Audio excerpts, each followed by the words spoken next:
Hey everyone, welcome back to Brian's Mysteries and Adventures on Trail. I hope everyone's having a great holiday. Today we are actually going to be discussing two cases. The first case is a miracle case. I wanted to bring you guys something that was positive, that had a good outcome. So today the first case, we're going to be going to the Animas River, which is in Colorado. I'm going to go into it, as always, give you some maps and give you the outline of what happened, because this really was just an absolute miracle. So this case took place in the western part of Colorado. It's a very mountainous sort of rural area, but there's a lot of trains that run through there. So I'm going to have some pictures up to show you. So some of these trains run around these cliffs, run around the river. This is the actual Animas River coming up here. I just want to give you guys a feel for what the river looks like. In some places this is obviously summertime. However, this case took place in the fall coming into the winter time. A young woman who's from New Mexico in her 20s decided to go for a day hike. Something simple, not anything that was going to require a lot of gear.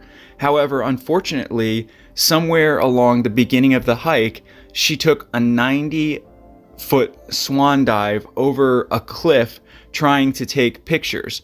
Now, I'm not faulting her, obviously. This is obviously an accident, but this goes back to what I was telling people a long time ago. You know, a picture is never worth your life. She was knocked unconscious for an unspecified amount of time. So can you imagine falling over a cliff and then waking up having no idea what happened? When you're concussed, you're obviously confused. Not only that, her leg was completely broken. So all she could do in this situation was crawl over to the side of the river. And what she would do is, during the daytime, she would try and flag down the passing trains. At night, she would try and take cover near this sort of ledge that I'm going to have a picture of. At one point during the second day of her traumatic event, a rider alerted the crew of the Durango and Silverton narrow gauge diesel engine number 461. This was according to the San Juan County Office of Emergency Management. The rider notified the train inspector, a man named Henry, who was also in the back in a motor car. He was able to stop and communicate with the woman on the opposite side of the bank of the Animas River, which obviously they stopped. They alerted the search and rescue, but this was not going to be an easy rescue. The water was just above freezing. They had to create a special line system to rappel down. Not only that, they had to cross the river because the train was on the opposite side of where this woman was laying. As you can see, these are all pictures from the actual rescue, and they had to then create a harness to hoist this woman up in the hard bed, and had to bring in a special chopper unit to then medevac her out. Currently, all we know about this woman was that she was a hiker from New Mexico in her 20s. She had been missing for several days. This is according to a San Juan County Office of Emergency Management Facebook post. The woman had stated that she said that she intended to go on a day hike, but ended up falling down this 90-foot cliff trying to take pictures. After she woke up, she had nothing to do except try and wave help. She had no emergency supplies with her. She had no suitable clothing for nights in the outdoors. This can be absolutely not only terrifying, but life-threatening when you're not prepared for those kind of elements. I've been in a situation like that myself, not injured, but when your body gets that cold, it doesn't mess with you just physically, but also mentally. And unfortunately for her, a cold snap had moved into the area, bringing much colder temperatures than normal. But luckily for her, behind this train was another train that was carrying several passengers, including an engineer and firemen. They were able to bring emergency supplies like blankets, radio for communication. A care flight helicopter was actually, like I said, required to evacuate the woman, but unfortunately it couldn't access the site where she was stuck. So the rescue crew had to lift her out and then pull her up over this giant cliff. They also, Henry, the train operator, helped the shuttle rescuers from the helicopter landing site get the patient rigged up to this rope system, which really was just unbelievable. They were able to then transport her to this specialized Care First helicopter. The helicopter was then able to medevac her to the nearest hospital. The hospital listed her in stable condition. She's expected to make a full recovery. The family of her was actually looking for her for the last couple days. They had no idea where she was. She was obviously in this town of Silverton, Colorado. It all worked out for the best. I mean, even though she went through a traumatic event, she is going to survive, be 100%, and it's just a miracle that they found her. Like I said, the press hasn't released her name. However, I'd like to send thoughts and prayers out to her, her family, all of the rescuers that did just an amazing job rescuing her, the people on the train, the people that saw her, Henry, the operator, and everybody that just helped bring her to safety. Our next case takes us all the way over to the East Coast to Shenandoah National Park in the state of Virginia, my home state. This case takes place in the Blue Ridge Mountains, inside on Skyline Drive. Now, Skyline Drive is roughly a 115-mile long drive through the mountains.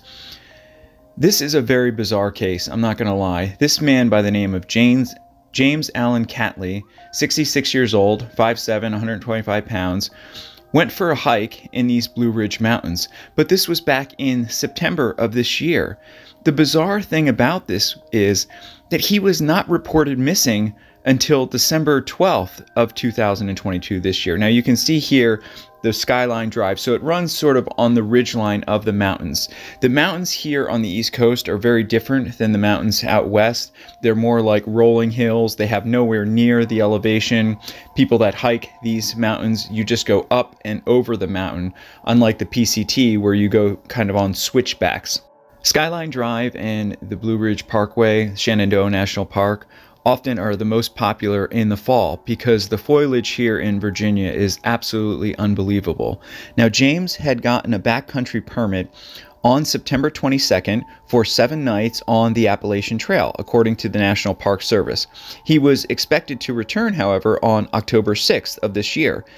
He obviously never did. But more than 2 months after his expected return date, he was reported missing. So in my mind, no one noticed this man was missing for 2 months. Does he not have any family?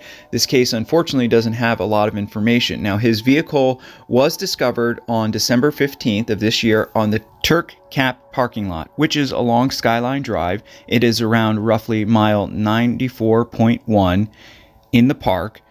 It's very bizarre because it's a very small parking lot. As you can see, there's room for, maybe a dozen or 2 cars. However, no one noticed this man's car was parked there for 2 months along this drive and didn't say anything. But unfortunately, that's the information that we have. He had left on this backcountry trip on the Appalachian Trail in Shenandoah National Park. His car was not reported missing or suspicious until 2 months later. James still remains missing till this day, and no one has any idea what became of him or where he is. I will continue to follow this story and bring you guys updates as they come. However, unfortunately, this is all the information I have right now. I will have the tip line in the information description section if you have any information or if you're going to be traveling to the Shenandoah. My thoughts and prayers go out to James's family, the woman who was stuck out in Colorado, wishing you a full recovery and success in your future. Happy holidays. Thank you all for watching. As always, I hope you're all having a great weekend. Happy holidays or whatever you celebrate. Just wishing you all the best. Special thank you to co.ag for providing the background music. I will see you all in the next one. Take care. Hey everyone, thanks for sticking with me till the end. I hope everyone is having a wonderful holiday, a wonderful weekend. Let me just get the copyright disclaimer. Under Section 107 of the Copyright Act 1976, allowance is made for fair use for purposes such as criticism, comment, news reporting, education, and more. No copyright infringement is intended. The clips used in this video are brief, edited, usually with me narrating over, showing only amounts needed to make my point. I do not claim or claim to own the rights to the footage. This video is considered fair use by YouTube and federal copyright law. I just wanted to thank everybody again for all your wonderful Christmas and holiday wishes, all your cards, all your nice comments. I wish that I could respond and send cards out as well. I have gotten a lot of requests for the calendars again for 2023, so I wanted to touch base with you on that. For those of you that are still listening, if you could send me a comment and say that you're interested. I just want to make sure that there's a fair enough interest because I have to order, I think it's 50 at a time but I am working on them right now. The price should be roughly around the same, probably $1.50 more, and that's not because of me, that's because of the post office and other increases in prices that I have no control over. Again, thank you for all your comments. I hope everyone's having a great holiday. I will see you all in the next one. Take care.